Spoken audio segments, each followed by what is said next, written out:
সপ্তাহে অনেকগুলো ব্যায়াম মিস হয়ে গেছিলো, তার মধ্যে থেকে কাফের একটা সেশন, চেস্টের একটা সেশন আর হ্যামস্ট্রিং একটা সেশন মিস হয়ে গেছিলো এবং বাইসেপেরও। তো চিন্তা করলাম কীভাবে করা যায়, তো প্ল্যান করলাম যে কাফের আইটেম মারবো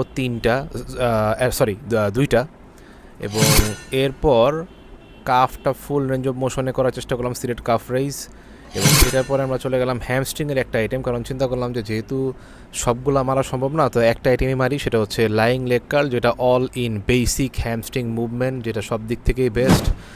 তো লাইং লেগ কার্ল মারলাম আমরা 3 সেট।